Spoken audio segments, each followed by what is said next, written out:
ఇది ప్రియమైన దేవుని బిడ్డలారా, మనము వాక్యాన్ని వినే సమయానికి వచ్చాం గనక శ్రద్ధగా ఆసక్తితో కొద్ది నిమిషాలు మనము దేవుని వాక్యాన్ని విందాం. మరి దేవుని యొక్క వాక్యము ప్రియులారా, మరి భక్తుడు దావీదు గారు సెలవిచ్చిన రీతిగా తేనె కంటేను జుంటి తేనె దారుల కంటేను అది మధురమైనది, బంగారము కంటేను విస్తారమైన మేలిమి బంగారము కంటేను గొప్పదైది. ఏమిటంటే అది దేవుని యొక్క వాక్యం. బంగారము కంటే గొప్పది, విస్తారమైన మేలిమి బంగారం కంటే గొప్పది ఏంటంటే దేవుని వాక్యం. కాబట్టి దేవుని వాక్యాన్ని మనం శ్రద్ధగా వినాలి. వినడమే కాకుండా ఈ వాక్యాన్ని మన హృదయంలో కన్యమరిలాగా భద్రం చేసుకునిచు దాన్ని మనం తలపోసుకుంటూ మనం దాని ప్రకారంగా నడుచుకోవాలని కూడా దేవుడు కోరుకుంటున్నాడు. ఈరోజు ప్రియులారా, మరి పరిశుద్ధ గ్రంథంలోంచి మరి మనుషులు మరి ఎన్ని రకాలకు చెందినవారు అనే విషయాన్ని గురించి మనం ధ్యానం చేయబోతూ ఉన్నాం. మరి సర్వసాధారణంగా మనుషులంటే తెల్లవారని నల్లవారని మనం చెప్తూ ఉంటాం. కానీ బైబిల్ ఏం చెప్తా ఉందంటే మనుషుల్లో 3 రకాల మనుషులు ఉన్నారు. ఈ 3 రకాల మనుషుల్లో మనలో ప్రతి ఒక్కరం కూడా ఏదో ఒక రకానికి చెందిన వారంగా ఉంటాం. సో మనుషుల్లో ఉన్న 3 రకాల ప్రజలు ఎవరంటే, మొదటి కొరింథీ పత్రికలో మనము 2వ అధ్యాయంలో 14వ వచనం నుంచి మరి 3వ అధ్యాయం 3వ వచనం వరకు చదువుకున్నామండి. ఈ యొక్క 6 వచనాల్లో మనం చదివిన యొక్క 6 వచనాల్లో మనకు 3 రకాల మనుషులు కనిపిస్తూ ఉంటారు. మొదటి వారు ఎవరంటే 14వ వచనంలో ప్రకృతి సంబంధమైన మనుష్యుడు అని 14వ వచనంలో కనిపిస్తూ ఉంది. తర్వాత 15వ వచనంలోనికి మనం వెళ్ళిపోతే అక్కడ ఏం కనిపిస్తుందంటే ఆత్మ సంబంధి అయిన మనుష్యుడు, 2వ అధ్యాయం 15వ వచనం. ఇక మనం మొదటి కొరింథీ 3వ అధ్యాయంలోకి వెళ్ళిపోతే అక్కడ మనకు కనిపిస్తున్న 3వ రకపు మనిషి ఎవరంటే శరీర సంబంధి అయిన మనిషి. కాబట్టి ఇక్కడ మొదటి కొరింథీ 3వ అధ్యాయం 1వ వచనంలో శరీర సంబంధమైన మనుషులు గురించి పౌలు గారు చెప్తూ ఉన్నారు.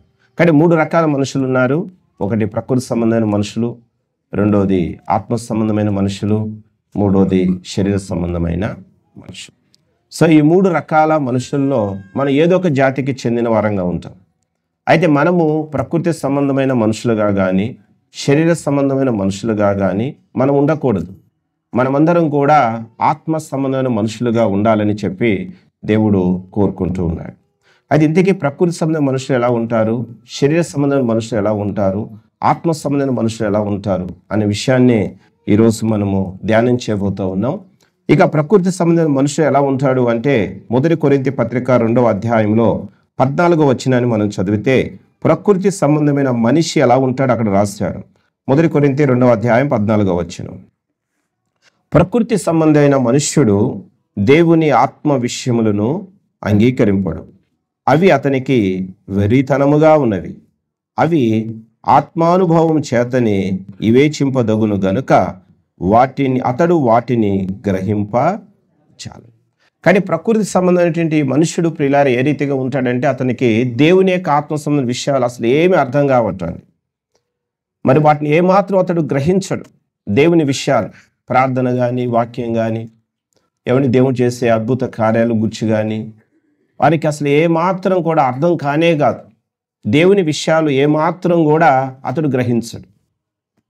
కాబట్టి మనము దేవుని గురించి ఎన్ని వాక్యాలు విన్నప్పటికీ, దేవుని యొక్క అద్భుతాలు కళ్ళారా చూస్తున్నప్పటికీ కూడా మనం గ్రహించని స్థితిలో ఉన్నట్లయితే మనం అందరం కూడా ఎవరైనా చెప్పొచ్చు అంటే ప్రకృతి సంబంధమైన మనుషులు. బైబిల్లో ఈ ప్రకృతి సంబంధమైన మనుషులు ఉన్నారు, అలాగే శరీర సంబంధమైన మనుషులు ఉన్నారు, ఆత్మ సంబంధమైన మనుషులు కూడా ఉన్నారు. ఈ ప్రకృతి సంబంధమైన మనుషుల్లో ఒకరు ఎవరంటే లోతు భార్య. లోతు భార్యను గురించి మనం ఆలోచిస్తే ఈ లోతు భార్య ఆత్మానుసారులు కాదు. ఆమె ఎవరంటే ఒక ప్రకృతి సంబంధమైన మనిషి. ఎలా చెప్పొచ్చు ఆమె ప్రకృతి సంబంధమైన మనిషి అంటే? ఇంతకీ లోతు భార్య ఎవరు అంటే సోదోమ అనే పట్టణానికి చెందిన స్త్రీ అండి. అయితే ఈమె ఎవరిని వివాహం చేసుకుంది అంటే నీతిమంతుడైన లోతుని వివాహం చేసుకుంది. లోతు నీతిమంతుడని బైబిల్ చెప్తా ఉంది. ఈ సందర్భంలో ఒక వచనాన్ని చదువుదాం. 2వ పేతురు పత్రికలో 2వ అధ్యాయంలో 2వ పేతురు పత్రిక 2వ అధ్యాయంలో మనము 7వ వచనాన్ని చదువుతూ ఉన్నాం. దుర్మార్గుల కామ వికారయుక్తమైన నడవడి చేత బహు బాధపడిన నీతిమంతుడగు లోతును తప్పించెను. 2వ పేతురు పత్రిక 2వ అధ్యాయం 7వ వచనంలో దుర్మార్గుల కామ వికారయుక్తమైన నడవడి చేత బహు బాధపడిన నీతిమంతుడగు లోతును దేవుడు ఏం చేశాడు? తప్పించాడు. కాబట్టి ఇక్కడ లోతు ఎవరని బైబిల్ చెప్తుందంటే లోతు నీతిమంతుడని బైబిల్ చెప్తా ఉంది. ఇటువంటి నీతిమంతుడైన భర్తను ఈ యొక్క లోతు భార్య కలిగి ఉన్నది. నిజానికి లోతు భార్య పేరేంటో బైబిల్లో రాసి లేదండి. తన భర్త పేరును బట్టి ఆమె లోతు భార్య అని పిలువబడింది.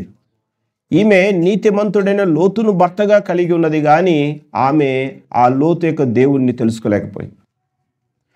బహుశా లోతు చెప్పి ఉన్నాడేమో ఎన్నోసార్లు ఆమెకి, కానీ ఆమెకి ఏమీ కూడా ఏం కాలేదంటే అర్థము కాలేదు. ప్రార్థన కానీ వాక్యం కానీ ఏమంటే దేవుని కార్యాలు కానీ ఆమెకి ఏమాత్రం అర్థం కాలేదు.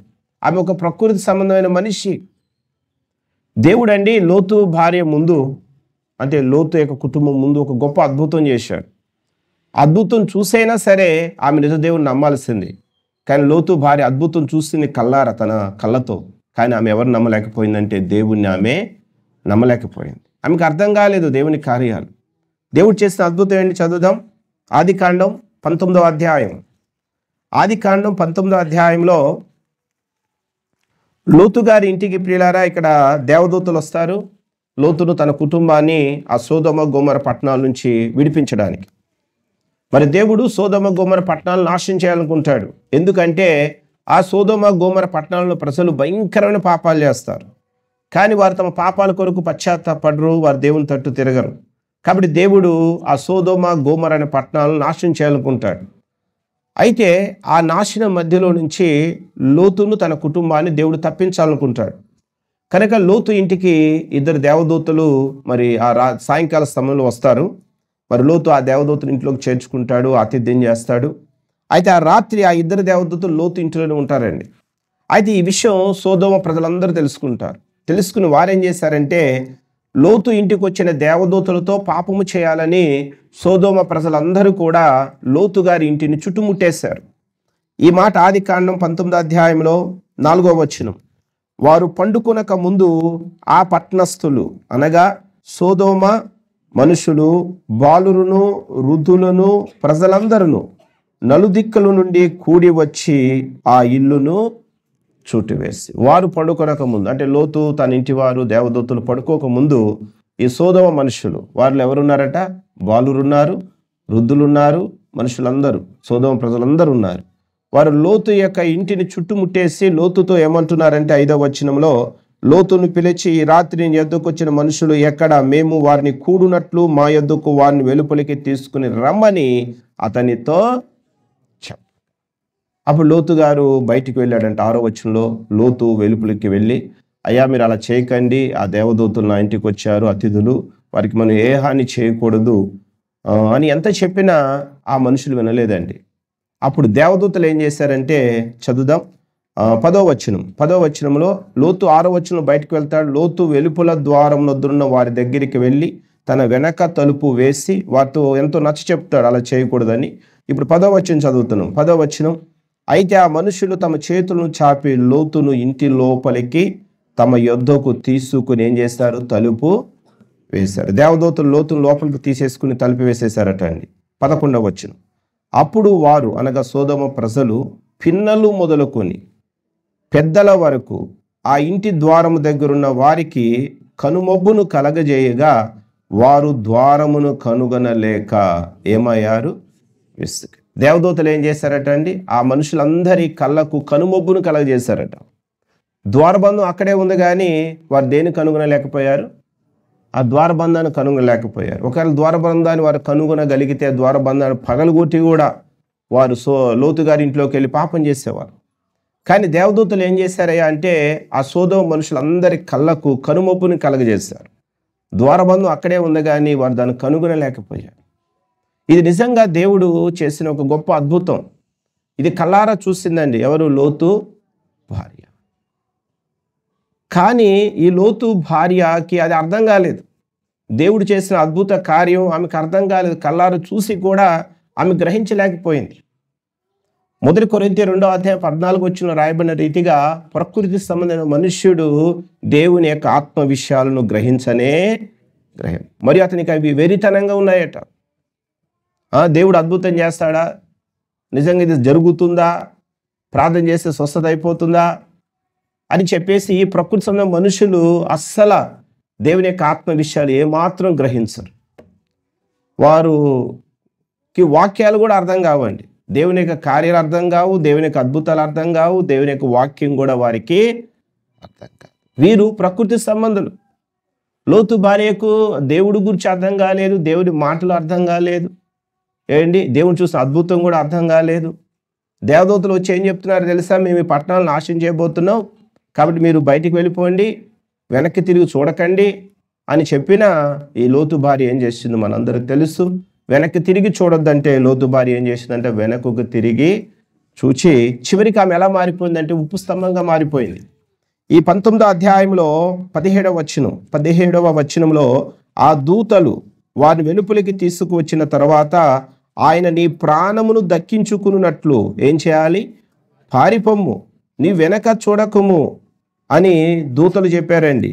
అయితే లోతు భార్య ఏం చేసింది? 26వ వచనంలో అయితే లోతు భార్య అతని వెనక నుండి తిరిగి చూచి ఉప్పు స్తంభము, తిరిగి చూడొద్దని దేవుడు చెప్పినా ఆమెకు అర్థం కాలేదు. వెనక్కి తిరిగి చూసింది. చివరికి ఆమె ఎలా మారిపోయిందంటే ఉప్పు స్తంభంగా ఎందుకు పనికిరాని మనిషి స్తంభంగా మారిపోయిందండి. కారణం ఏంటంటే ఆమెకు దేవుని గురించి మాత్రం ఏం లేదంటే అవగాహన లేదు. ప్రకృతి సంబంధమైన మనిషి ఆమె. బైబిల్లో మరొక స్త్రీ కనిపిస్తుందండి మనకు. ఆమె పేరు రాహేలు. రాహేల్ అనే స్త్రీ దేవుని యొక్క అద్భుతాలు కల్లార చూడలేదు ఆమె. కానీ ఆమె ఎక్కడో ఎరుకో పట్టణానికి చెందిన స్త్రీ రాహేల్ అనే స్త్రీ. ఆమె రాహేల్ కాదు, రాహాబ్ అనే స్త్రీ అనమాట. కాబట్టి రాహాబ్ అనే స్త్రీ ఎరుకో అనే పట్టణానికి చెందిన స్త్రీ. ఆమె ఒక వేశ్య ఆమె. కానీ ఈ యొక్క రాహాబ్ అనే వేశ్య ఎరుకో పట్టణంలో ఉన్నప్పుడండి ఆమె దేవుని యొక్క అద్భుత కార్యాల గురించి వినదట. దేవుడు ఐగుప్తు దేశంలో తన ప్రజల పక్షంగా ఏమైతే కార్యాలు చేశాడో వాటిని ఆమె చూడలేదు. ఏం చేసింది? విన్న ఆమె అసలు ఇశ్రాయేలు దేవుడే నిజమైన దేవుడని ఆమె అంగీకరించింది. ఈ మాట చదువుదాం మనము.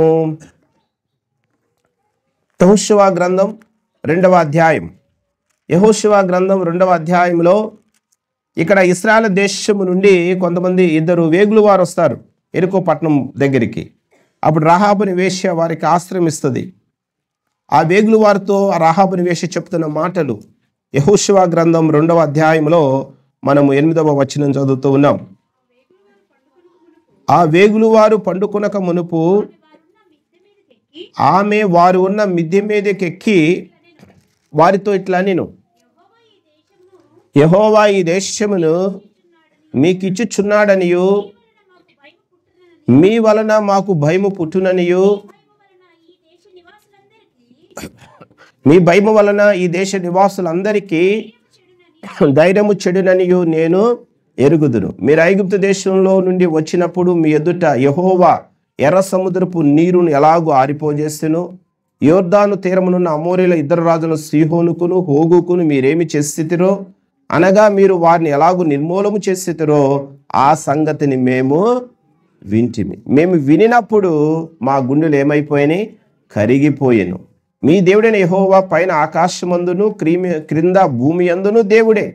మీ ఎదుట ఎట్టి మనుషులకైనను ధైర్యము ఏమాత్రమును ఉండదు. ఎంత చక్కగా చెప్తుందండి రాహాబ్ అనే వేశ్య.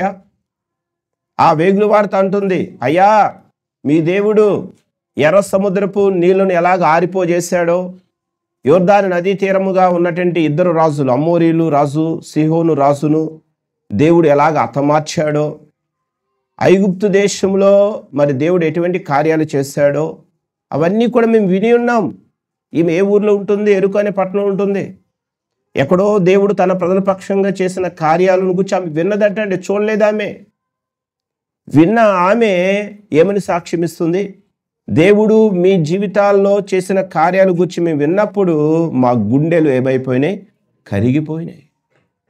నిజంగానయ్యా మీ దేవుడే నిజమైన దేవుడు. మీ దేవుడు పైన ఆకాశమందు దేవుడే, కింద భూమి మీద కూడా దేవుడే. అసలు మీ ఎదుట ఎటువంటి మనుషులకు కూడా ధైర్యం సరిపోదు, మీ దేవుడు నిజమైన దేవుడు అని రాహాబని వేశ్య దేవుని గూర్చి విన్నప్పుడు, దేవుని అద్భుతాలు చూడలేదు ఆమె లోతు భార్యలాగా, విన్నది అంతే. విన్నప్పుడు ఆమె గ్రహించింది, వారి దేవుని నిజమైన దేవుడిని అంగీకరించింది. అంతేగా తర్వాత వచ్చిన మనం చదివితే రాహాబని వేశ్య తర్వాత ఏమవుతుందంటే దేవుని అంగీకరించి దేవుని బిడ్డగా మారిపోతుంది. సల్మాన్ అనే ఒక వ్యక్తిని ఆమె వివాహం చేసుకుంటుంది, ఇస్రాయల్ దేశానికి చెందిన సల్మాన్ అనే వ్యక్తిని. ఆ యొక్క సల్మాను రాహాబుకు పుట్టిన కుమారుడే బోయాజు రూతుని వివాహం చేసుకుంటాడు. వారి ద్వారా ఓబేదు ద్వారా యెషయా ద్వారా దావీదు ద్వారా ఎవరు వచ్చారంటే ప్రభువు అయిన యేసుక్రీస్తు వచ్చాడు. మత్తయి సువార్తలో ఒక వచనం చదువుతున్నాం, మొదటి అధ్యాయం. మత్తయి సువార్త మొదటి అధ్యాయంలో మనము 5వ వచనాన్ని చదువుతూ ఉన్నాం. యేసుక్రీస్తు యొక్క వంశవాళ్ళ గురించి ఇక్కడ రాశారు. మత్తయి సువార్త మొదటి అధ్యాయం 5వ వచనం. నయోసోను సల్మానును కనెను, సల్మాను రాహాబునందు బోయాజును కనెను, బోయాజు రూతునందు ఓబేదును కనెను, ఓబేదు యెషయిని కనెను, యెషయి రాజైన దావీదును కనెను. ఆ దావీదు నుండి వచ్చిన వాడే ప్రభు అయిన యేసుక్రీస్తు. రాహాబు అనే వేశ్య దేవుని నమ్ముకుందని, ప్రభుని గురించి విని ఆయన నిజ దేవుడిని అంగీకరించి సల్మాన్ అనే ఒక ఇశ్రాయేల్ దేశపు వ్యక్తిని ఆమె వివాహం చేసుకుంది. వారికి పుట్టిన కుమారుడు బోయాజు రూతుల ద్వారా పుట్టిన కుమారుడు ఓబేదు ద్వారా వచ్చిన వాడు యెషయా ద్వారా వచ్చిన వాడు దావీదు నుండి వచ్చిన వారి ప్రభువు అయిన యేసుక్రీస్తు. కాబట్టి ఆమె విన్నదాన్ని గ్రహించింది. దేవుడే, యెహోవా దేవుడే నిజమైన దేవుడు ఆమె అంగీకరించింది. కాబట్టి ఆత్మ సంబంధులు దేవుని వాక్యాలు అంగీకరిస్తారు. ప్రకృతి సంబంధులు ఎన్ని విన్నా, దేవుడు వారి జీవితాలు ఎన్ని కార్యాలు చేసినా వారు మాత్రం దేవుని యందు వారు ఏం చేయారంటే విశ్వాసము ఉంచరు. బైబిల్లో ప్రియులారా దేవుడు కొందరి జీవితాల్లో కొన్ని అద్భుతాలు చేశాడట అండి. ఎందుకు అంటే వారు మారు మనసు పొంది దేవునితో తిరగాలని. వారు దేవుని యొక్క అద్భుతాలు ఎన్నో చూశారు, కానీ వారు మారు మనసు పొందలేదు, దేవునితో తిరగలేదు. అందుకే ఆ పట్టణాల్లో ఉన్న ప్రజలు చూసి దేవుడు చాలా దుఃఖపడ్డాడు. ఏమంటాడంటే ఒక వచనం చదువుదాం. మత్తయి సువార్తలో మనం 11వ అధ్యాయంలోకి వెళ్తే, మత్తయి సువార్త 11వ అధ్యాయంలో ఇక్కడ దేవుడు కొన్ని అద్భుతాలు చేశాడు కొన్ని పట్టణాల్లో. మత్తయి సువార్త 11వ అధ్యాయం 20వ వచనం. మత్తయి పిమ్మట ఏ పట్టణాలలో ఆయన విస్తారమైన అద్భుతాలను చేసెనో ఆ పట్టణములు వారు మారు మనసు పొందకపోవటం వలన ఆయన వారిని ఇట్లు గద్దింప విస్తారమైన అద్భుతాలు చేశాడట దేవుడు కొన్ని పట్టణాల్లో. కానీ ఆ పట్టణాల్లో ప్రజలు అద్భుతాలు చూసి కూడా మారు మనసు పొందలేదు, దేవుని తట్టు తిరగలేదు. కానీ ఆ పట్టణ ప్రజలు చూసి ప్రభు ఇలా చెప్తూ ఉన్నాడు. ఏమంటున్నాడు? అయ్యో కొరాజీనా, అయ్యో బెత్సయిదా, మీ మధ్యన చేయబడిన అద్భుతాలు తూరు సీదోను పట్టణంలో చేయబడిన ఎడల ఆ పట్టణంలో వారు పూర్వమే గోనిపట్ట కట్టుకుని బూడిద వేసుకుని మారు మనస్సు పొంది ఉందురు. విమర్శ దినమందు మీ గతి కంటే తూరు సీదోను పట్టణంలో వారి గతి ఓర్వ తగినదై ఉండునని మీతో చెప్పుచున్నారు. కఫెర్నహూమా, ఆకాశం మట్టునకు హెచ్చింపబడిదవా, నువ్వు పాతాళము వరకు ఏమైపోతావు, దిగిపోయేదవు. నీలో చేయబడిన అద్భుతాలు సోదోములో చేయబడినలా అది నేటి వరకు నిలచి ఉండును. విమర్శ దినమందు నీ గతి కంటే సోదోమ దేశపు వారి గతి ఓర్వ తగినదై ఉండునని మీతో చెప్పుచున్నాను. ఇక్కడ ఏం చెప్తున్నాడు దేవుడు అంటే, కొరాజీనా అనే పట్టణంలోను, బెత్సయిదా అనే పట్టణంలోను, కఫెర్నహూము అనే పట్టణంలోను దేవుడు విస్తారమైన అద్భుతాలు చేశాడట అండి. ఈ 3 పట్టణాలు కొరాజీనా, బెత్సయిదా, కఫెర్నహూము. ఆ పట్టణాలు ఉన్న ప్రజలు అద్భుతాలు చూసి కూడా ప్రభుని నమ్మలేదు. అయితే ఆ పట్టణాలతో దేవుడు అంటున్నాడు, మీ మధ్యలో చేయబడిన అద్భుతాలు నేను తూరు సీదోను పట్టణంలో చేసినట్లయితే, మీ మధ్యలో చేయబడిన అద్భుతాలు సోదోమ పట్టణంలో చేస్తున్నట్లయితే వారు అప్పుడే ఏం చేసేవారు, మారు మనస్సు పొందేవారు. కానీ తీర్పు దినం అనేది ఒక తీర్పు దినం ఉన్నది. అప్పుడు వారికంటే మీకేముంటుంది, ఎక్కువ శిక్ష ఉంటుంది అన్నాడు. ఎందుకంటే మీరు అద్భుతాలు చూసి కూడా నన్ను మీరు ఏం చేయలేదు, నమ్మలేదు, కానీ మీకు ఎక్కువ శిక్ష ఉంటుంది వారికంటే అని ప్రభు చెప్తున్నాడు. కాబట్టి ప్రియులారా దేవుని వాక్యం వింటున్నప్పుడు, దేవుని కార్యాలు మనం చూస్తున్నప్పుడు వాటిని గ్రహించాలి, దేవుని మనం నమ్మాలి, దేవుని మన హృదయంలోకి అంగీకరించాలి. అప్పుడు మనము రహాబు ఎలాగైతే దీవించబడిందో అలాగ మనం కూడా ఏమవుతామంటే దీవింపబడతాం. కానీ ప్రకృతి సంబంధ మనుషులకండి అసలు దేవుని వాక్యమే వారికి అర్థం కాదు. బైబిల్లో కూడా ఒక పట్టణానికి వెళ్తాడు పౌలు అనే భక్తుడు. ఆ పట్టణం పేరు ఏథెన్స్ అనే పట్టణం. ఏథెన్స్ అనే పట్టణంలో ఉన్న ప్రజలందరూ కూడా భయంకరమైన విగ్రహారాధికులండి. ఆ పట్టణంలో ఎక్కడ చూసిన విగ్రహాలే. దేవుణ్ణి ప్రక్కన పెట్టేసి ఆ పట్టణంలో ప్రజలందరూ కూడా విగ్రహాలు పూజ చేయడం మొదలుపెట్టారు. పౌలు భక్తుడు అది చూసిన తన ఆత్మ పరితాపం పట్టలేకపోయింది. అయ్యో, ఇంతమంది ప్రజలు నిజ దేవుని ఎరుగక మరి ఇలాగ దేవుడు కాని వాటిని పూజిస్తున్నారని చెప్పి ఏథెన్స్ అనే పట్టణంలో పౌలు భక్తుడు ఒక గొప్ప ప్రసంగం చేశాడు. అంటే ఏథెన్స్ పట్టణంలో ప్రజలందరికీ దేవుని వాక్యాన్ని వినిపింపజేశాడండి. ఆ పట్టణంలో ప్రజలందరూ వాక్యాన్ని విన్న తర్వాత ఎలా స్పందించారు అంటే ఒక వచనం చదువుదాం. అపోస్తల కార్యాలు 17వ అధ్యాయం. అపోస్తల కార్యాలు 17వ అధ్యాయంలోకి మనం వెళితే ఇక్కడ మీరు 16వ వచనంలో పౌలు ఏథెన్సులో వారి కొరకు కనిపెట్టుకుని ఉండగా, వారి కొరకు అంటే శీలా తిమోతి గారు కొరకు కనిపెట్టుకుని ఉండగా, ఆ పట్టణము విగ్రహములతో నిండి ఉండుట చూచినందున అతని ఆత్మ పరితాపము పట్టలేక పోయాను. అపోస్తల కార్యాలు 17వ అధ్యాయం 16వ వచనంలో ఏథెన్స్ పట్టణానికి వచ్చాడు పౌలు గారు. అక్కడ పౌలు గారు ప్రసంగం మొదలుపెట్టాడు. ఈ ప్రసంగం ఎక్కడి వరకు వెళ్ళిందంటే ఆ అధ్యాయం చివరి వరకు, అనగా 34వ వచనం వరకు వెళ్ళింది. ఈ ప్రసంగం అంతా విన్న తర్వాత ప్రజలు ఎలా స్పందించారు చదువుదాం. 32వ వచనం చదువుతున్నాం. 32వ వచనం. ఈ ప్రసంగం 31వ వచనం వరకు పూర్తి అయిపోయిందండి. తర్వాత ఆ ప్రసంగం విన్న ప్రజలు ఎలా స్పందించారంటే 32వ వచనం. మృతుల పునరుద్ధానమును గురించి వారు వినినప్పుడు కొందరు ఏం చేశారు? అపహాస్యము చేసిరి. మరికొందరు దీనిని గూర్చి నువ్వు చెప్పునది ఇంకొకసారి విందుమని చెప్పిరి. అలాగుండగా పౌలు వారి మధ్య నుండి వెళ్ళిపోయెను. అయితే కొందరు మనుషులు అతన్ని హత్తుకుని విశ్వసించిరి. వారిలో అరియోపాగీతుడైన దియోనుసియు, దమరి అని ఒక స్త్రీయు, వీరితో కూడా మరికొందరు. ఇక్కడ పౌలు ఏథెన్స్ అనే పట్టణంలో వాక్యం చెప్పినప్పుడు ఏంటండి, ఆ పట్టణంలో ఉన్న ప్రజలు కొంతమంది ఏం చేశారు తెలుసా? అపహాస్యము చేశారు. దేవుని మాటలు విన్నప్పుడు దేవుని తమ హృదయాలు చేర్చుకోవడానికి బదులుగా దేవుని మాటలు విన్నప్పుడు వారు అపహాస్యం చేశారట కొంతమంది. మరి కొంతమంది ఏం చేశారు? అయ్యే పౌలా, నువ్వు చెప్పిన విషయాలు మరొక్కసారి చెప్పవయ్యా, మేము వింటామని చెప్పి వ్యంగ్యంగా వారు మాట్లాడారు. కానీ కొద్దిమంది మాత్రమే, ఆ దమ్మరి అని ఒక స్త్రీ, తర్వాత దియోనుసి అనేటువంటి మరొక వ్యక్తి, మరి కొంతమంది మాత్రమే పౌలు గారు చెప్పిన మాటలు విని దైవసేవకుని పౌలును హత్తుకుని యేసుక్రీస్తునందు వారు ఏం చేశారు? విశ్వాసము ఉంచారు. కానీ ఇక్కడ కూడా మనం చదువుతున్నాం, కొంతమంది మనుషులు ఇక్కడ కూడా ఎలా ఉన్నారంటే ప్రకృతి సంబంధులుగానే ఉన్నారు. దేవుని గురించి ఎన్నో విషయాలు పౌలు అక్కడ చెప్పాడు. మృతుల పునరుద్ధానం గురించి చెప్పాడు, క్రీస్తుని గురించి చెప్పాడు, క్రీస్తులో విశ్వాసం ఉంచితే వచ్చే కలిగే గొప్ప లాభాల గురించి చెప్పాడు, దీవెన గురించి చెప్పాడు. కానీ అవేవి కూడా అక్కడున్న ప్రజల్లో కొంతమందికి మనసుకు ఎక్కనే, అందుకే అపహాస్యం చేశారు వారు. ఇంకోసారి చెప్పబోయే వింటామంటున్నారు వారు. కానీ ఈనాడు కూడా చాలామంది ఇలాగే ఉన్నారండి, ప్రకృతి సంబంధ మనుషులుగా ఉన్నారు. మందిరానికి వస్తారు, కూర్చుంటారు, కానీ వారికి ఏం అర్థం కాదు, వస్తారు వెళ్ళిపోతారు అంతే. ప్రకృతి సంబంధం. దేవుని కార్యాలు చూస్తారు, దేవుని వాక్యాలు వింటారు, కానీ దేవుని యందు వారు ఏం చేయరు? విశ్వాసము ఉంచారు. దేవుని హత్తుకోరు, ఆయన కొరకు వారు జీవించరు. ప్రకృతి సంబంధం. కానీ మనం ప్రకృతి సంబంధంలాగా ఉన్నామా? అయితే మనం అలా ఉండకూడదని దేవుడు కోరుకుంటున్నాడు. ప్రకృతి సంబంధమైన మనుష్యుడు దేవుని యొక్క ఆత్మ విషయాలు అంగీకరించడు. అవి అతనికి ఎలా ఉన్నాయి? వెర్రితనముగా. ఇక రెండో మనుషులు ఎవరై అంటే శరీర సంబంధులు. వీరు ఎలా ఉంటారు చదువుదాం. 1 కొరింథీయులకు రాసిన పత్రికలో మనము శరీర సంబంధం గురించి విన్న తర్వాత ఆత్మ సంబంధం గురించి విందాం. 1 కొరింథీ పత్రిక 3వ అధ్యాయంలో పౌలు కొరింథీ సంఘంతో చెప్తున్న మాటలు ఇవి. 3వ అధ్యాయం 1వ వచనం. సహోదరులారా, ఆత్మ సంబంధులైన మనుషులతో మాట్లాడినట్లు నేను మీతో మాట్లాడలేకపోతిని.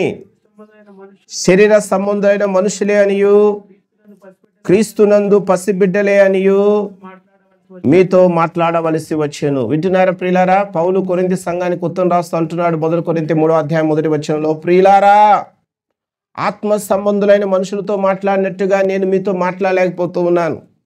మీరు క్రీస్తునందు పసిబిడ్డలేననియు ఇంకను శరీర సంబంధమైన మనుషులే అనియు నేను మీతో మాట్లాడవలసి వస్తూ ఉన్నది. మీరు ఆత్మ సంబంధులు కారు, మీరు శరీర సంబంధులు అంటున్నాడు పౌలు. ఏ సంఘముతో? కొరింథీ సంఘంతో అంటున్నాడు. మీరు ఆత్మ సంబంధులు కారు, మీరు ఆత్మలో ఎదిగిన వారు కారు, మీరు ఆత్మీయంగా పసిపిల్లలాగా ఉన్నారు, క్రీస్తులో పసిపిల్లలాగా ఉన్నారు, మీరు శరీర సంబంధులుగానే ఉన్నారు, అందుకే నేను మీతో ఇలా మాట్లాడవలసి వస్తుంది అంటున్నాడు. వారు శరీర సంబంధులని పౌలు చెప్తున్నాడండి. ఈ కొరింథీ సంఘాన్ని కూడా పౌలు గారు స్థాపించాడు. మనం అపోస్తల కార్యాలు 18వ అధ్యాయం చదివితే పౌలు కొరింథీ అనే పట్టణానికి వెళ్ళి అక్కడ 18 నెలలు ఉండి ఎన్నో కష్టాలు ఎదుర్కొని, శ్రమలు ఎదుర్కొని సంఘాన్ని స్థాపిస్తాడు. అదే కొరింథీ సంఘం. అయితే కొరింథీ సంఘ విశ్వాసులు ఆత్మలో ఎదుగుతారేమని పౌలు అనుకున్నాడు. కానీ కొరింథీ సంఘ విశ్వాసులు ఆత్మీయంగా ఎదగట్లేదటండి. వారు ఎలా ఉన్నారంటే శరీర సంబంధులుగానే ఉన్నారు. వారు శరీర సంబంధులని పౌలు గారే చెప్తా ఉన్నారు. ఎలా చెప్పగలిగాడంటే వారు క్రీస్తును నమ్మారే కానీ వారు ఇంకా పాపములోనే జీవిస్తూ ఉన్నారు. కానీ ఇప్పుడు శరీర సంబంధులు అంటే ఎవరయ్యా అంటే ప్రభువును నమ్ముకుని కూడా మనం ఇంకనూ పాపములోనే జీవిస్తూ ఉంటే మనము ఆత్మ సంబంధులము కాదు, మనం అందరూ ఎవరమంటే శరీర సంబంధులమే. ఈ కొరింథీ సంఘ విశ్వాసులు ఎలా ఉన్నారో తెలుసా అండి? ఈ మాట చదువుదాం. 3వ అధ్యాయం 3వ వచనంలో, మీలో అసూయయు కలహములు ఉండగా మీరు శరీర సంబంధులై మనుష్య రీతిగా నడుచుకునేవారు కారా? ఓ కొరింథీ సంఘ విశ్వాసులారా, మీరు ఆత్మ సంబంధులు కారు, మీరు శరీర సంబంధులే. ఎందుచేత అంటే మీలో ఏమి కనిపిస్తున్నాయి? నాకు అసూయలు కనిపిస్తున్నాయి. ఏమని వారు దేవుని పిల్లలు అయి ఉండి కూడా ఇతరులను చూసి అసూయపడుతున్నారు. వారు తర్వాత వాళ్ళ కలహాలు ఉన్నాయి. ఈ కొరింథీ సంఘ విశ్వాసుల్లో పాటితత్వాలు వచ్చేసినాయండి. ఎందుచేతనంటే పౌలు గారు అక్కడికి వెళ్ళి సంఘ స్థాపన చేశాడు. తర్వాత అక్కడికి అపోల్లో అనే దైవ సేవకుడికి వెళ్ళి కొంతకాలం వాక్యం చెప్పాడు. తర్వాత పేతురు అనే దైవ సేవకుడు వచ్చాడు, ఆయన కొంతకాలం వాక్యం చెప్పాడు. కానీ ఇప్పుడు కొరింథీ సంఘం ఏమైపోయిందంటే 4 గుంపులు అయిపోయారు. ఒక గుంపు విశ్వాసులు అంటున్నారు మేము ఎవరి పార్టీ? పౌలు గారి పార్టీ అంటున్నారు. మరొక గుంపు విశ్వాసులు అంటున్నారు లేదు మేము అపోల్లో గారి పార్టీ అంటున్నారు. మరొక గుంపు విశ్వాసులు అంటున్నారు మేము పేతురు గారి పార్టీ అంటున్నారు. మరి కొంతమంది విశ్వాసులు అంటున్నారు 3 పార్టీలు వాళ్ళు విసుగు చెందిపోయి మేము యేసుప్రభు పార్టీ అంటున్నారు. అంటే ఇప్పుడు సంఘం ఏమైపోయిందంటే 4 గుంపులు అయిపోయినాయి, చీలిపోయింది. తెలుగుదేశం, కాంగ్రెస్, బీజేపీ అనే పార్టీలు ఉన్నట్టుగా లోకంలో ఈనాడు కూడా సంఘంలో కూడా పార్టీ తత్వాలు వచ్చేసినాయి. కలహాలు పడుతూ ఉన్నారు. మేం గొప్ప అంటే మేం గొప్ప అనుకుంటున్నారు వారు. మరి వీరు ఎవరయ్యా అంటే ఆత్మీయుల, శరీర సారులు అంటే శరీర సారులే. అందుకే 1 కొరింథీ 11వ అధ్యాయం 1వ అధ్యాయంలో 1 కొరింథీ 1వ అధ్యాయం 11వ వచనం, నా సహోదరులారా మీలో కలహములు కలవని మిమ్మును గూర్చి క్లోయే ఇంటి వారి వలన నాకు తెలియవచ్చింది. మీలో ఒకడు నేను పౌలు వాడను, మరొకడు అంటున్నాడు అపోల్లో వాడను, మరొకడు నేను కేఫా అంటే పేతురు వాడను, ఇంకొకడు నేను క్రీస్తు వాడనని చెప్పుకొనుచున్నారని నా తాత్పర్యం. క్రీస్తు విభజింపబడి ఉన్నాడా? పౌలు మీ కొరకు సిలువ వేయబడిన పౌలు నామమున మీరు బాప్తిజము పొందితిరా, నా నామమున మీరు బాప్తిజం పొందితిరని ఎవరైనా చెప్పకుండానట్లు క్రిస్పుకును గాయకును తప్ప మరి ఎవరికి నేను బాప్తిజం ఇయ్యలేదు, అందుకే దేవునికి కృతజ్ఞతాస్తుతులు చెల్లించుచున్నాను. చూసారండి ఇక్కడ ఎంత చక్కగా చెప్తున్నాడు. పౌలు గారు మీ కొరకు సిలువ వేయబడ్డా? మీరు పౌలు నామంలో బాప్తిజాలు పొందారా? లేక పేతురు గారి నామంలో పొందారా? అపోలో గారి నామంలో పొందారా? పౌలు గారు మీ కొరకు సిలువ వేయబడ్డారా? అపోలో గారు సిలువ వేయబడ్డారా? పేతురు గారు సిలువ వేయబడ్డారు? మీ అందరి కొరకు యేసు ప్రభు సిలువ వేయబడ్డారు. మీరందరూ కూడా యేసు నామంలో బాప్తిజం పొందారు. కానీ మీరందరూ కూడా క్రీస్తుకు చెందిన వారే. సేవకులుగా మేము మీకు వాక్యాన్ని అందిస్తున్నాం, మీరు మా ద్వారా ప్రభువులోకి వచ్చారు. అంతేగాని మేము మీ కొరకు చావలేదు. మీరు మా నామంలో ఏం చేయలేదు, బాప్తిజము పొందలేదు. కానీ మీరు మనుషులకు చెందిన వారు కారు. మీరందరూ కూడా ఎవరికి చెందినవారు? ప్రభువుకి చెందినవారు, దేవునికి చెందినవారు. కానీ మీరు మనుషులను బట్టి అతిశయించొద్దు, సేవకులను బట్టి గర్వించొద్దు, మీలో మీరు ఇలా కలహాలు పడవద్దు అంటూ ఒక చక్కని మాట చెప్తాడు పౌలు గారు. చదువుదాం 1 కొరింథీ 3వ అధ్యాయంలో 1 కొరింథీ 3వ అధ్యాయం 21వ వచనం, కాబట్టి ఎవడును మనుషుల యందు ఏం చేయకూడదు? అతిశయింపకూడదు. అతిశయించండి, గర్వించకూడదు. సమస్తమును మీవి, పౌలు అయినను, అపోల్లో అయినను, కేఫా అయినను, లోకమైనను, జీవమైనను, మరణమైనను, ప్రస్తుతమందున్నవైనను, రాబోవినవైనను సమస్తమును మీవే. మీరు క్రీస్తు వారు, క్రీస్తు దేవుని. కానీ మనుషులు బట్టి అతిశయించకండి, దేవుని బట్టి గర్వించండి. సమస్తమును మీవే. మీరందరూ మాకు చెందిన వారు కారు, మీరందరూ దేవునికే చెందిన. కానీ మీరు కలహాలు ఉండకూడదు అంటున్నాడు. కానీ కొరింథీ సంఘ విశ్వాసులు దేవుని పిల్లలే కానీ వారు అసూయలు ఉన్నాయి, కలహాలు ఉన్నాయి. కేవలం అసూయలు కలహాలే కాదండి, ఇంకా దేవుని పిల్లలు ఏమున్నాయి చదువుదాం. 2 కొరింథీ పత్రిక 12వ అధ్యాయం. 2 కొరింథీ పత్రిక 12వ అధ్యాయంలో ఇక్కడ పౌలు గారు చెప్తున్నాడు. 12వ అధ్యాయంలో 20వ వచనం, ఎందుకనగా ఒకవేళ నేను వచ్చినప్పుడు మీరు నాకు ఇష్టలుగా ఉండరేమో అనియు,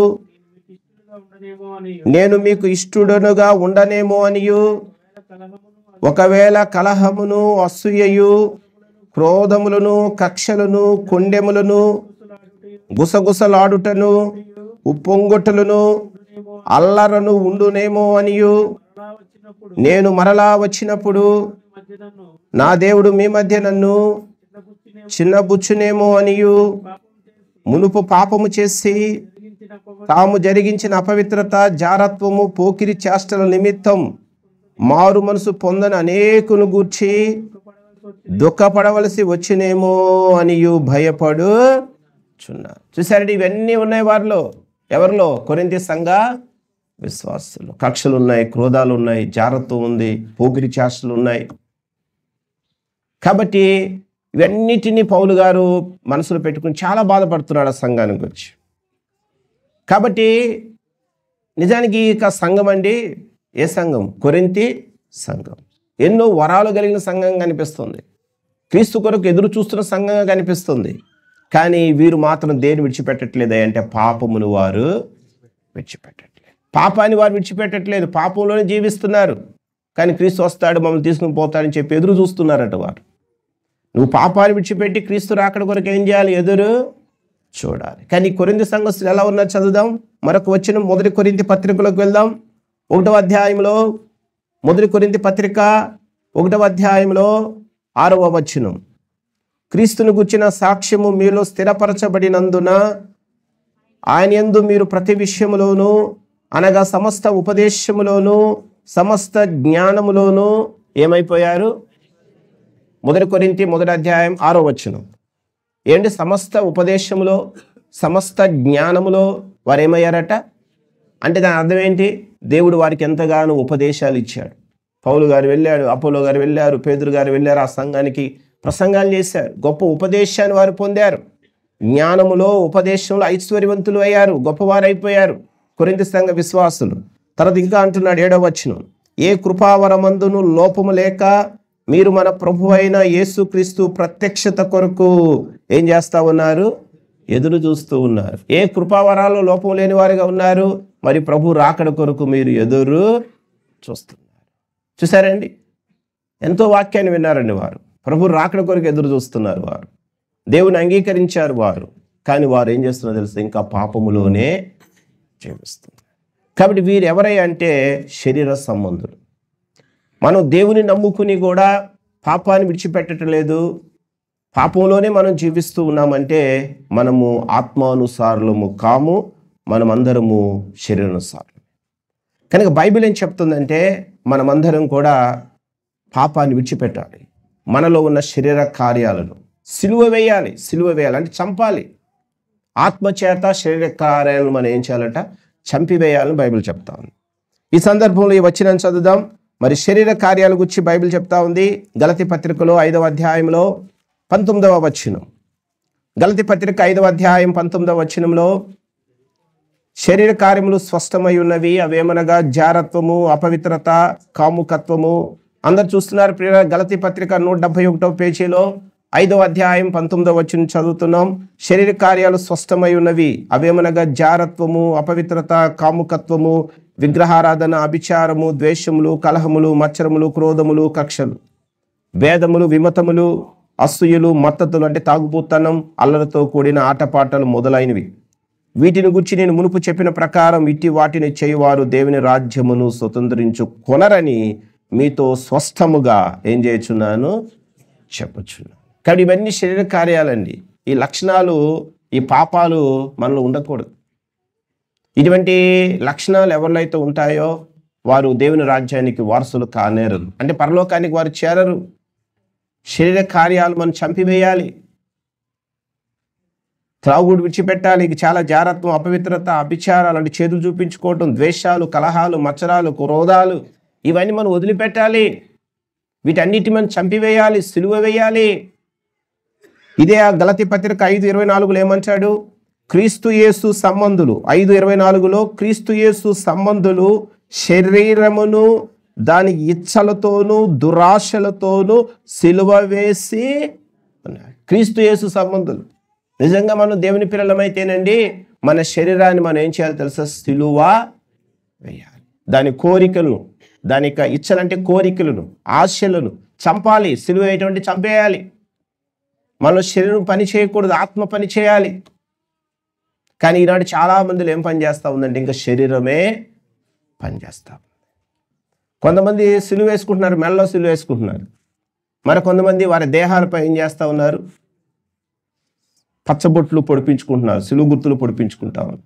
మెడలో సిలువ వేసుకోవడం కాదు, పచ్చబొట్లు సిలువ పొడిపించుకోవడం కాదండి. అసలు బైబిల్ ఏముందంటే మనము మన దేహము యందు పచ్చబొట్లు ఏం చేయకూడదు, పొడిపించుకోకూడదని బైబిల్ చెప్తా ఉంది. ఒకసారి ఇది ఇక్కడ పెట్టి అక్కడికి వెళ్దాం.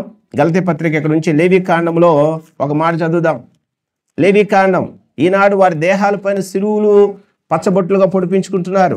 లేవీకాండం 19వ అధ్యాయంలో మీరు మీ దేహమందు పచ్చబొట్లు ఏం చేయొద్దు, పొడిపించుకోదంటున్నాడు దేవుడు. లేవీకాండం 19వ అధ్యాయంలో మనము 27వ వచనం చదువుతున్నాం. మీ నుదుటి వెంట్రుకలు గుండ్రంగా కత్తిరింపకూడదు. అందరూ చూస్తున్నారా? లేవీకాండం 19వ అధ్యాయం ఎన్నో వచనం? 27వ వచనం. మీ నుదుటి వెంట్రుకలను ఎలా చేయకూడదండి? ఈనాడు ఏం చేస్తా ఉన్నారు? వెంట్రుకలు కూడా కత్తిరించుకో, అందంగా కనిపించాలి. ఏమండి, ఎంత భయంకరం అండి. క్రైస్తవులే చేస్తున్నారు, అన్యుల సంగతి పక్కన పెట్టండి. మీ నుదుటి ఉన్న వెంట్రుకలు కత్తిరించుకోకూడదని దేవుడు చెప్తా ఉన్నాడు. కానీ అందం కొరకు కత్తిరించుకుంటున్నాడు. మరి వీరు శరీర సంబంధులు అని చెప్పాలా, ఆత్మ సంబంధులు అని చెప్పాలి? వీరు శరీర సంబంధులే. ఆత్మ సంబంధులు బాహ్యానికి ఎక్కువ ప్రాధాన్యత ఇవ్వరు, ఆత్మ సంబంధులు హృదయానికి ఎక్కువ ప్రాధాన్యత ఇస్తారు. కానీ మీ నుదుటి వెంట్రుకలు గుండ్రంగా కత్తిరించుకోవద్దంటే ఈనాడు చేసుకుంటున్నారు, గుండ్రంగా కత్తిరించుకుంటున్నారు. ఇంకా కొంచెం మనం ముందుకు వెళ్తే అక్కడేముంది? నీ గడ్డపు ప్రక్కలను గొరకకూడదు, చచ్చిన వారి కొరకు మీ దేహమును చీరుకొనకూడదు, పచ్చబొట్లు మీ దేహమునకు ఏం చేయకూడదు, పొడుచుకునకూడదు, నేను మీ దేవుడునైనా యెహోవాను. పచ్చబొట్లు మీ దేహం ముందు పొడిపించుకోవద్దు అంటున్నాడు దేవుడు. కానీ ఈనాడు ఎంతమంది పొడిపించుకోవట్లే? క్రైస్తవులే పొడిపించుకుంటున్నారు. వారి దేహం ముందు పచ్చబొట్లుగా సిలువ వేసుకుంటున్నారు. సిలువ వేసుకోమంటే పచ్చబొట్లు పొడిపించుకుని సిలువ గుర్తు వేసుకోమని కాదు. నీ శరీర సంబంధమైన ఆ యొక్క ఇచ్చలు, కోరికలు నువ్వేం చేయాలి? చంపాలి. మనలో శరీరం పని చేయకూడదు, ఆత్మ పని చేయాలి. పౌలు భక్తుడు అదే అంటాడు, నేను క్రీస్తుతో కూడా జీవించుచున్నాను, ఇకను జీవించు వాడును నేను కాదు, క్రీస్తే నా యందు జీవించుచున్నాడు అన్నాడు. కానీ శరీర కోరికలు, శరీర ఆశలు, శరీర ఇచ్చలు మనం చంపాలి. శరీరాన్ని చంపితే ఆత్మ ఎలా ఉంటుందండి? బలంగా. మళ్ళీ ఎప్పుడు రెండు పని చేస్తూ ఉంటాయి, ఒకటి శరీరము, మరొకటి ఆత్మ. ఏది బలంగా ఉంటే అది పని చేస్తూ ఉంటుంది. ఆత్మ బలంగా ఉంటే ఆత్మ, లేకపోతే శరీరం బలంగా ఉందనుకోండి, ఈ శరీరం ఏం చేస్తే ఆత్మను అంచివేసి ఇది పని చేస్తూ ఉంటుంది. కానీ మనం శరీర సంబంధులుగా ఉండకూడదు. ఆత్మశక్తి చేత దేన్ని చంపాలట? శరీర కార్యాలను చంపివేయాలి. చంపేస్తున్నారా? లేక ఇంకా శరీర సంబంధ కార్యాలే మనం కలిగి ఉన్నాం. ఈ సందర్భంలో వచ్చిన చదువుదాం. రోమీలకు రాసిన పత్రికలో 8వ అధ్యాయం, రోమా పత్రిక 8వ అధ్యాయంలోకి వెళితే అక్కడ ఏం రాయబడింది? 8వ అధ్యాయంలో కొన్ని వచనాలు చదువుతున్నామండి. 5వ వచనం, శరీరానుసారులు శరీర విషయాల మీద మనసు ఉంతురు. అందరు తీసారా? రోమా పత్రిక 8వ అధ్యాయం ఎన్నో వచనం? 5వ వచనం. శరీరానుసారులు దేనిపై మనసు పెడతారు? శరీర సంబంధ విషయాలపైన మనసు పెడతారు, లోక సంబంధ విషయాలపైన మనసు పెడతారు. లోతు మనం చదువుకొని ఇక్కడ శరీరానుసారులు శరీర విషయాల మీద మనసు పెడతారు, ఆత్మానుసారులు ఏం చేస్తారట? ఆత్మ విషయాలపైన మనసు ఉంచుతారు. ఆత్మానుసారులు ఆత్మ విషయాలపై మనసు పెడతారు. ఎప్పుడు ప్రార్థన చేయాలా, ఎప్పుడు ప్రార్థనకి వెళ్ళాలా, ఎప్పుడు నేను బైబిల్ చదవాలా, ఎప్పుడు నేను దేవుని స్తుతించాలా, ఎప్పుడు దేవుని కార్యక్రమాల్లో పాలు పొందాలా అని ఆత్మానుసారులు అయితే ఆత్మ సంబంధ విషయాల గురించి ఆలోచన చేస్తూ ఉంటారు. శరీర సంబంధులు అయితే ఏమి తినాలా, ఏం త్రాగాలా, ఏం ధరించుకోవాలా, ఏం కట్టుకోవాలా, ఏం దాచుకోవాలా అని ఈ శరీర సంబంధ విషయాల గురించి వారు ఏం చేస్తూ ఉంటారు? ఆలోచన చేస్తారు. దీన్ని బట్టి మనకు అర్థమవుతుంది మనం శరీర సంబంధులమా లేక ఆత్మ సంబంధం. శరీరానుసారులు శరీర విషయాలపై మనసు పెడతారు, ఆత్మానుసారులు ఆత్మ సంబంధ విషయాలపైన మనసు పెడతారు. తర్వాత శరీరానుసారమైన మనస్సు మరణము, ఆత్మానుసారమైన మనస్సు ఏమై ఉన్నది? జీవమును సమాధానమై ఉన్నది. శరీరానుసార మనస్సు దేవునికి విరోధమైనది, అది దేవుని ధర్మశాస్త్రానికి లోబడదు, ఏ మాత్రము కూడా లోబడదు. 8వ వచనం, కాగా శరీర స్వభావము గలవారు దేవుణ్ణి సంతోషపరచ నేరరు. శరీర స్వభావంతో ఎవరైతే ఉంటారో, శరీర సంబంధ క్రియలు ఎవరైతే కలిగి ఉంటారో, ఇంకా పాపంలో ఎవరైతే జీవిస్తూ ఉంటారో అతివారు దేవుణ్ణి ఏం చేయలేరట? సంతోషపరచలేరు. కానీ మనం ఏం చేయాలంటే తెలుసండి, ఆత్మచేత శరీర క్రియలు ఏం చేయాలి? చంపేయాలి. 13వ వచనం, 8వ అధ్యాయం 13వ వచనంలో, మీరు శరీరానుసారంగా ప్రవర్తించినట్లా చావవలసిన వారై ఉందురు గాని ఆత్మచేత శరీర క్రియలను చంపినడలా మీరేం చేస్తారు? జీవించారు. కానీ ఆత్మచేత శరీర క్రియను ఏం చేయాలి? మనము చంపాలి. పౌలు గారు ఒక మాట అంటాడు, ఇతరులకు నేను ప్రకటించిన తర్వాత నేను భ్రష్టునైపోదునేమో అని నా శరీరాన్ని నేను ఏం చేస్తా ఉన్నాను? నలకొట్టుకుంటున్నాను అన్నాడు. నలకొట్టుకోవడం అంటే కరపట్టుకుని కొట్టుకోవడం కాదండి. నలకొట్టుకోవడం అంటే ఉపవాస ప్రార్థనల ద్వారా తన శరీరాన్ని, శరీర ఇచ్చను, కోరికలను అతను ఏం చేస్తా ఉన్నాడు? సిలువ వేసేస్తా.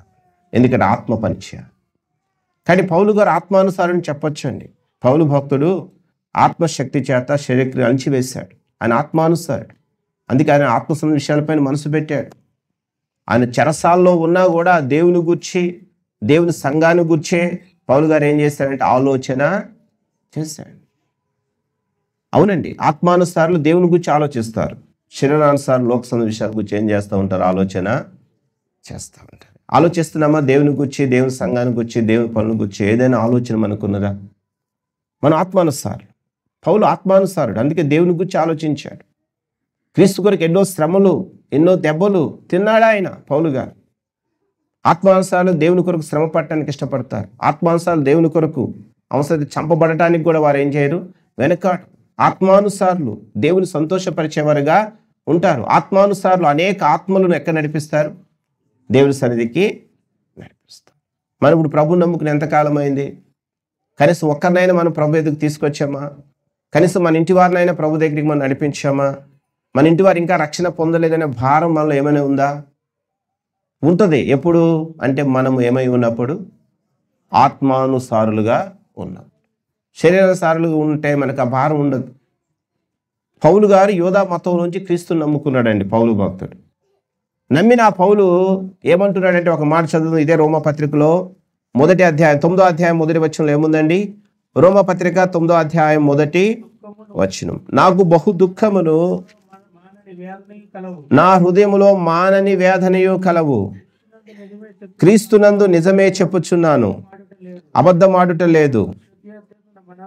పరిశుద్ధాత్మ యందు నా మనస్సాక్షి నాతో కూడా సాక్ష్యం ఇచ్చుచున్నది.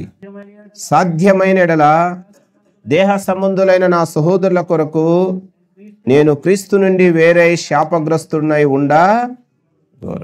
కాబట్టి ప్రియులైన పౌలు అంటున్నాడు, నాకు బహు దుఃఖము మానని వేదనయు కలవు. క్రీస్తునందు అబద్ధం ఆడటం లేదు, నిజమే చెప్తున్నాను నేను. పౌలు గారిలో బహు దుఃఖం ఉందంటండి, మానని. ఎందుకు ఆ దుఃఖం, ఎందుకు ఆ వేదన అంటే చెప్తున్నాడు, ఇంకా దేహ సంబంధులైన నా సహోదరులు ఇంకేం కాలేదు, రక్షణ. దేహ సంబంధం నా సహోదరులు అంటే పౌలు యోధా మతస్థుడు. యోధా మతం నుంచి నిజదేవుని తెలుసుకున్నాడు. ఇంకా తనతోటి యూదులు ఇంకా అక్కడే ఉన్నారు, వారు దేవుని తట్టు తిరగలేదు. కనుక తన సొంత ప్రజల కొరకై పౌలు ఇక్కడ ఏం కలిగి ఉన్నాడు? ఎంతో భారము కలిగి, యూదుల కొరకు భారం కలిగి ఉన్నాడు పౌలు గారు. అన్ని జనాంగం కొరకు కూడా పౌలు ఏం చేస్తున్నాడు? భారము కలిగి. ముందా మనకు దుఃఖం ఎందుకు, మనకు వేదన ఎందుకండి? ఎవరైనా ఏదైనా అంటే మనం దుఃఖపడతా ఉంటాం. ఏమండి, మనకి ఏదైనా కష్టం శ్రమ వస్తే దుఃఖపడతా ఉంటాం, మనకి ఏదైనా నష్టం వస్తే దుఃఖపడతా ఉంటాం. కానీ పౌలు గారు అయితే దేనికోసం దుఃఖపడుతున్నాడు తెలుసా? ఇంకా రక్షణ పొందని తన జాతి ప్రజల రక్షణ విషయంలో తనకు వేదన ఉన్నది, దుఃఖం అనేది. దీన్ని బట్టి చెప్పొచ్చు పౌలు ఎవరు? ఆత్మానుసారి. మనకున్నదా? పౌలు అనేక ఆత్మలు దేవుడి సన్నిధికి నడిపించాడు. పౌలు క్రీస్తు కొరకు ఎన్నో శ్రమలు, ఎన్నో దెబ్బలు తిన్నాడు. 2 కొరింథీ పత్రిక 11వ అధ్యాయం అని చదివితే 23వ వచనం నుంచి పౌలు క్రీస్తు కొరకు ఎన్ని శ్రమలు అనుభవించాడు అక్కడ రాసి ఉంచాడు. అది ఆత్మానుసారం. కాబట్టి మనం అందరం కూడా ఎలా ఉండాలంటే ఆత్మానుసారులుగా. మంచిదండి. ప్రకృతి సంబంధ మనుషులు ఎలా ఉంటాడంటే దేవుని విషయాలు ఎన్ని చూసినా ఎన్ని విన్నా ఏమి గ్రహించనే వాడు ప్రకృతి సంబంధి. శరీరానుసారులు ఎలా ఉంటారంటే వారు ప్రభువుని నమ్ముకుంటారు, ప్రభు వాక్యాలు ఎన్నో వింటారు, కానీ ఇంకా వారు ఎక్కడ జీవిస్తారంటే పాపంలోనే పాపాన్ని విడిచిపెట్టరు. అది పాపం అని తెలుసు, త్రాగడం పాపం అని తెలీదా? తెలుసు, ఆయన తాగుతూనే ఉంటాడు. బూతులు ఆడటం పాపం అని తెలీదా? ఆయన బూతులు ఆడుతూ ఉంటాడు. చాడీలు చెప్పడం, కొండాలు చెప్పడం పాపం అని తెలియదు, ఆయనే చెప్తానే ఉంటాడు. వీరు ఎవరంటే శరీర ప్రభువుని నమ్ముకుని కూడా మనం పాపంలో జీవిస్తున్నామంటే శరీర సంబంధం. ఇక ఆత్మానుసారులు ఎవరంటే వారు పాపానికి ఏం చేస్తారు? దూరంగా ఉంటారు, దేవుని సంతోషపరుస్తారు, దేవుని కొరకు జీవిస్తారు, అనేక ఆత్మలు ప్రభు యొద్దకు నడిపిస్తారు. వారే ఆత్మానుసారులు. కానీ 3 కేటగిరీలో మనం ఏ కేటగిరీకి చెందిన వారంగా ఉన్నాం? ప్రకృతి సంబంధులుగా ఉన్నామా? శరీర సంబంధులుగా ఉన్నామా? ఆత్మ సంబంధులుగా. మనమందరం కూడా ఆత్మానుసారులుగా ఉండాలని, ఆత్మ సంబంధులుగా ఉండి దేవుని సంతోషపరిచి దేవుని పొందాలని దేవుడు కోరుకుంటున్నాడు. కనుక మనం ఇక్కడ నుంచి ఆత్మానుసారులుగా ఉందాం. ప్రకృతి సంబంధులుగా కాకుండా, శరీర సంబంధులుగా కాకుండా ఆత్మానుసారులుగా ఉంటూ ప్రభు యొక్క దేవుని పొందుదాం. అట్టి కృపా దేవుడు మనందరికీ దయచేయునుగాక. ఆమేన్.